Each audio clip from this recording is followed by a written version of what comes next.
I remember seeing the trailer for this movie called Embrace of the Serpent last year, and honestly just thinking, what the fuck? You have this crazy Amazon tribal dude with this funny little bowl cut, some scientists, a bunch of techs talking about how amazing of a cinematic experience it is.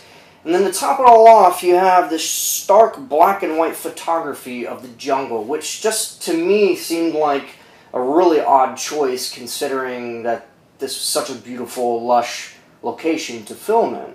Now, I may have been a little unsure as to what I was looking at, but I at least knew that I had to see this movie. There was just something so alluring about the cinematography and just the obscurity and just the mystery surrounding the project. Not to mention also that it was nominated for Best Foreign Film at the Academy Awards last year. So I finally got to see this movie, and I gotta say, it was pretty damn good. Directed by Ciro Guerra, Embrace of the Serpent is loosely inspired by a true story, and at its heart is an adventure film that follows two scientists in the Amazon jungle as they journey to track down the extremely rare and sacred flower known as the Yakruna, one of them because he believes it will cure his illness, the other for his research. Now, these two scientists exist in different time periods, one in 1909, the other in 1940, but both of their journeys are linked in numerous ways, and even while the film jolts the audience back and forth between these two periods, it always feels like it's essentially progressing the same exact narrative. It's a really clever conceit, I think, and ultimately serves its underlying ethos really effectively. At first glance, Embrace of the Serpent almost looks like a documentary, and that's actually kind of what I thought it was when I first saw the trailer. But what appears to be this dry non-fiction piece is actually a very intense adventure story. There are these moments, many of which occur throughout the film, where I just had no idea as to how the characters were going to survive or escape or get through a given situation. And I love those kinds of moments in movies where the characters are in a situation that feels so perilous and seemingly inescapable to the point to where the audience cannot possibly imagine a solution or a way out for them. Yet somehow the way reveals itself, either by some clever idea a character has, or, in a lot of cases, just sheer luck.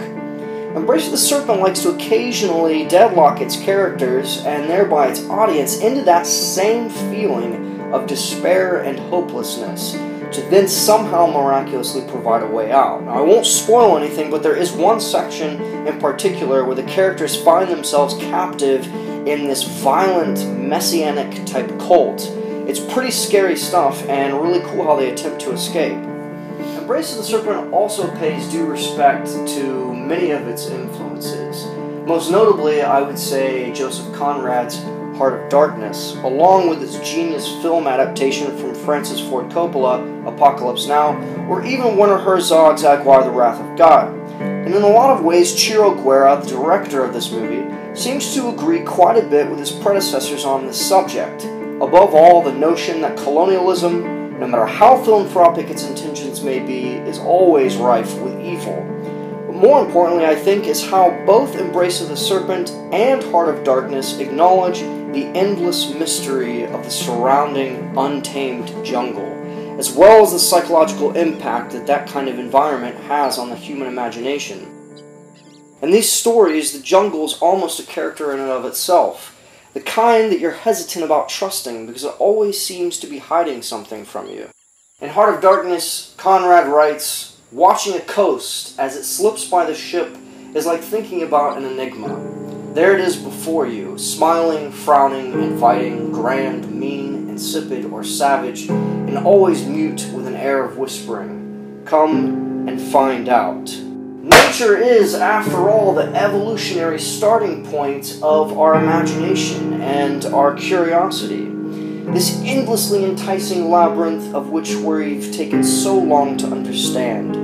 And yet the scientists in this film feel utterly helpless without their technology, their maps, their compasses, their belongings. And there are many scenes where their guides urge them to shed these things, to forget trying to make sense of the world around them. And that's exactly what I think it means to be in the embrace of the serpent. To let go, or at the risk of sounding cliche, to become one with the world and the universe. And that's what I love about this movie, that it takes this literal journey, the likes of which we've seen in Heart of Darkness and Apocalypse Now, and does such an excellent job of extending that into a more spiritual one.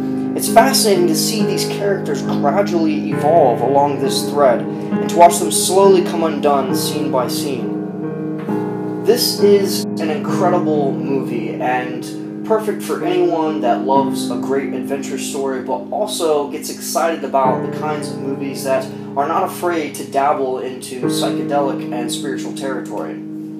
There's so much that could be said about Embrace of the Serpent, but it's the kind of movie that wants to engage you personally, to speak to you as the complex and incredibly unique individual that you are. Its message ultimately comes down to what you choose to divine from it, and if you give it a chance and watch it closely, this could be one of the most satisfying spiritual experiences you've ever had in the movie theater.